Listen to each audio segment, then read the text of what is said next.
post-colonialism is at best a utopia and at worst a mirage. Because what happens is that colonization goes on one way or other. Even internal colonization might go on, where a dominant group exploits the another less dominant group in a society.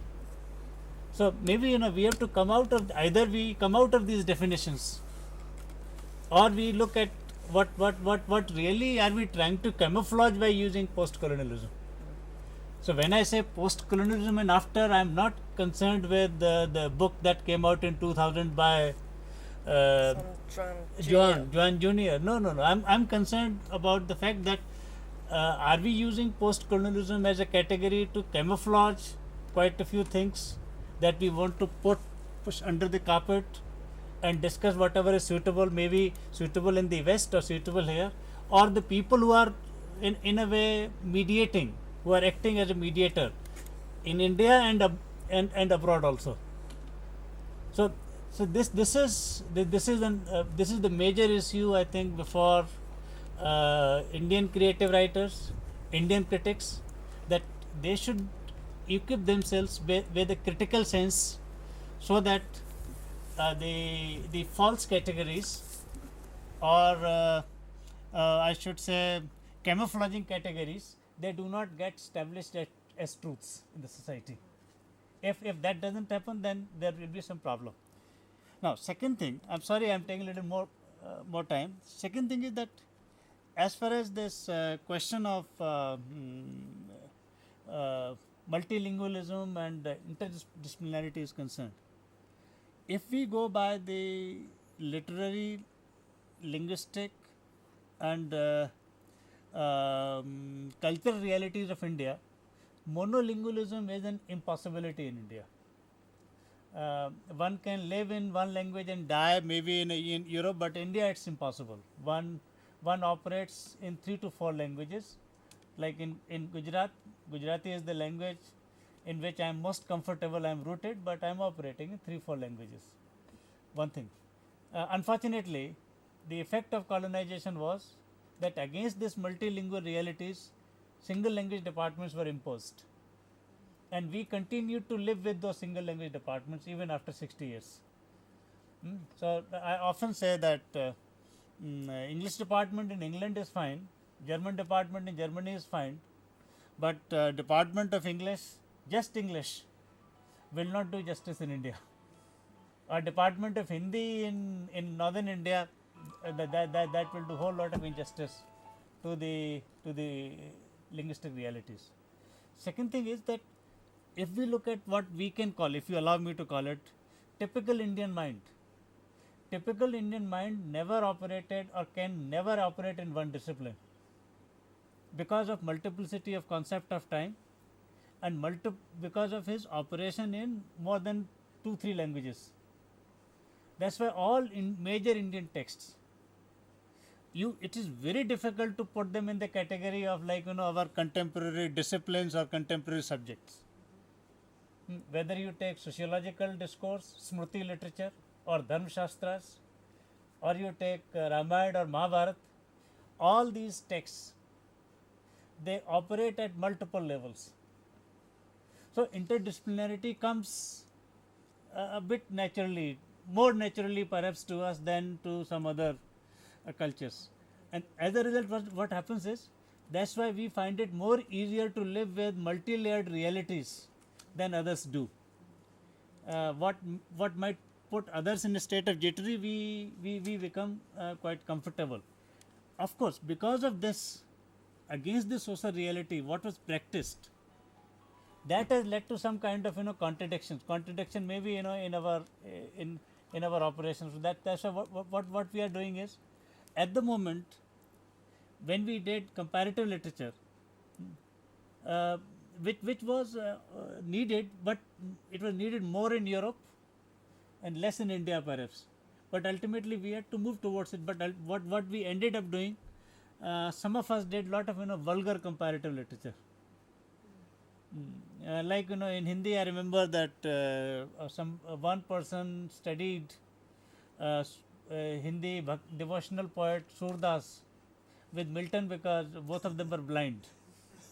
So that kind of vulgarity that existed.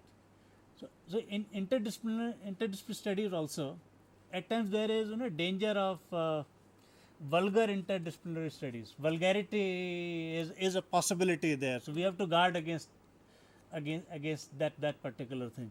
And therein what is needed is that in 21st century, when so many knowledge systems are coming close, more and more space is being made available, be it in the name of post-colonialism or whatever. Uh, uh, the large scale movement of the people that has taken place because of the fast modes of transport and this connectivity.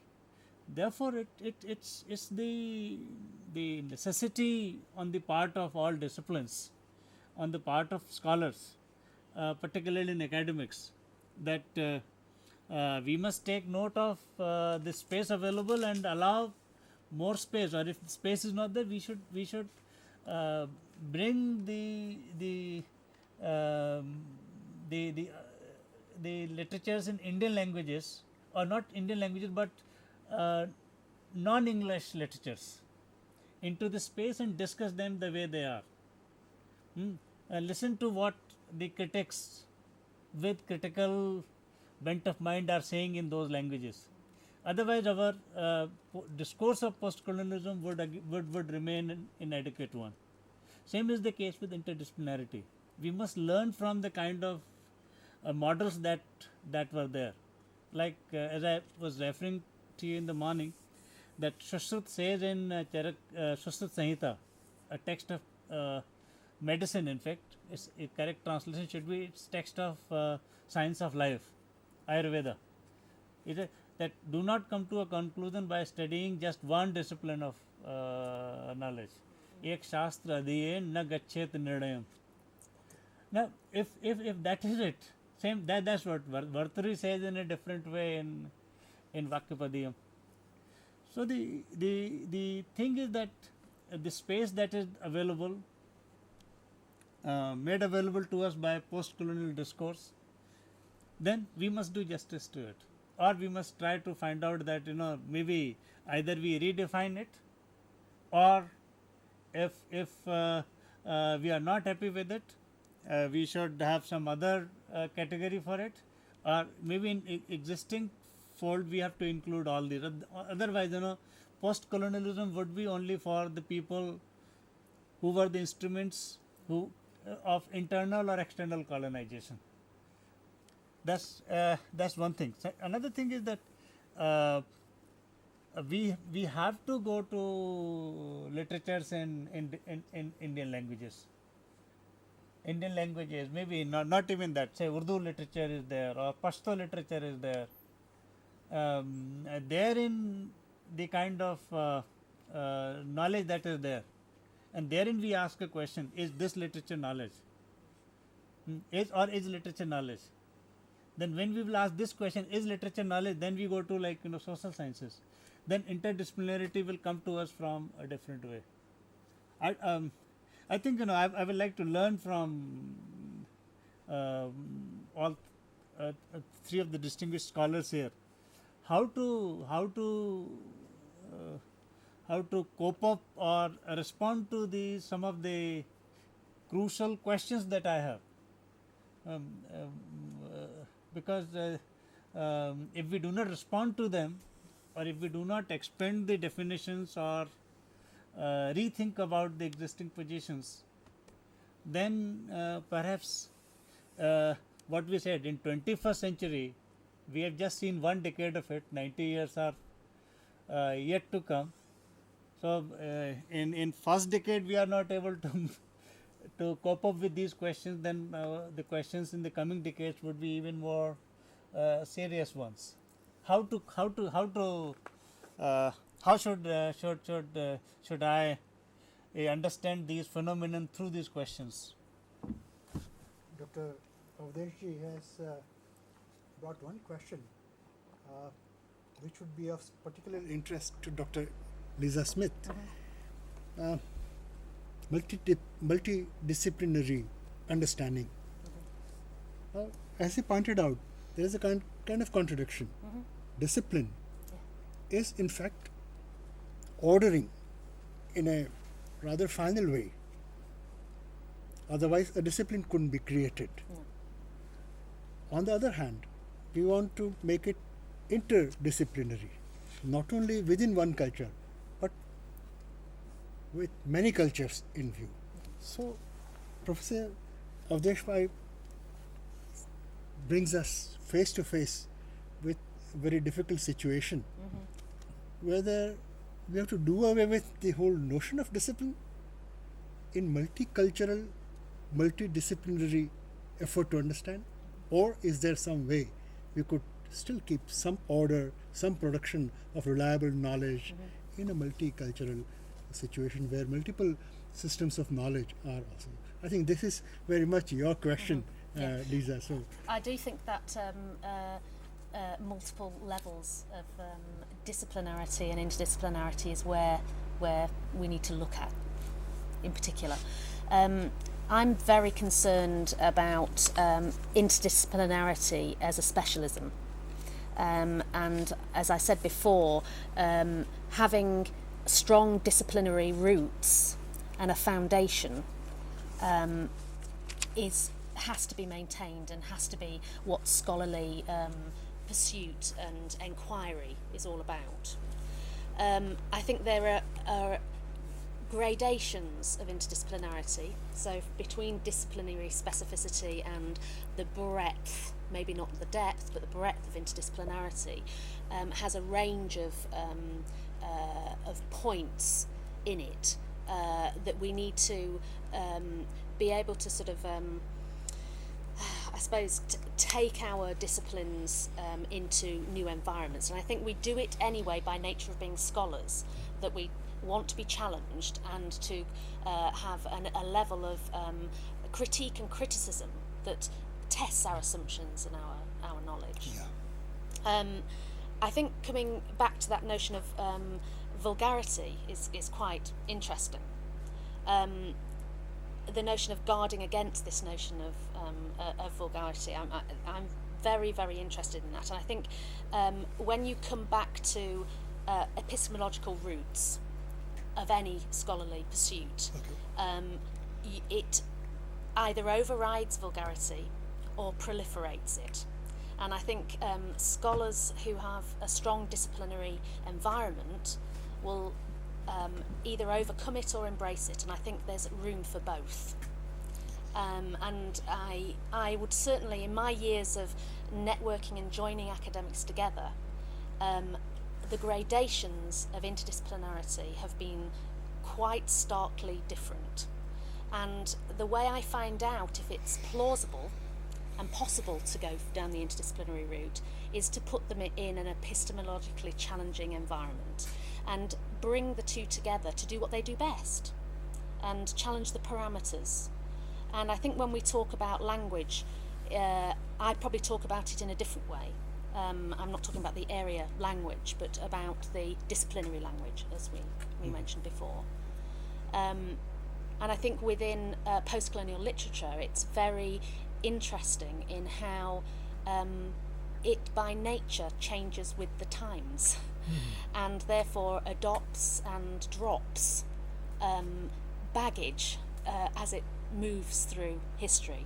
And you only need to look at the antecedent of what has made post-colonial literature and actually comparative literatures, what has informed it from the past and how it has diversified and changed. So there's also a notion of interdisciplinarity offering a chance to test the future of one's discipline. True. The second interrogation that Dr. Avdesh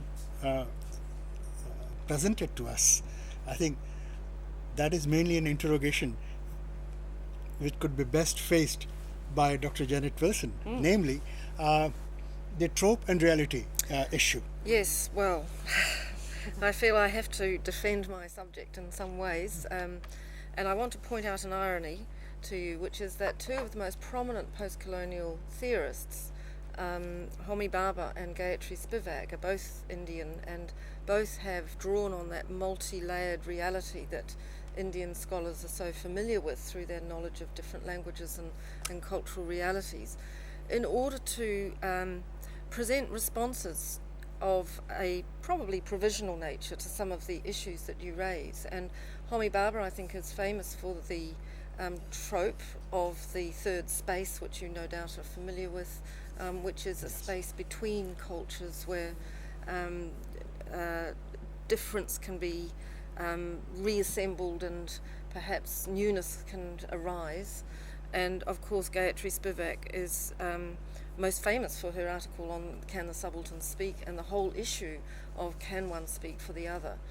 And I think that there is no closure on these topics, that there is no definitive yes or no, white or black, that these are explorations, as it were, into different concepts of constructing our reality in relation to our cultural complex milieus that we inhabit as we encounter people that we really don't know, who really are different, where we can't bring assumptions to bear, but we need to have a mechanism for asking such questions and for distancing ourselves from making judgments, but for thinking through methods of creating a discourse, which is of course the reason why people say that Homi Bhabha is kind of celebratory, because he does want to see some kind of linkage between cultures, and he wants to move away from the self-other and the colonizer-colonized binary. I mean, this is his deconstructive mode.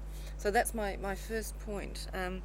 The second is that in some ways, because the institution has been the discipline has become institutionalized, there are techniques and strategies which enable a scholarly practice to examine text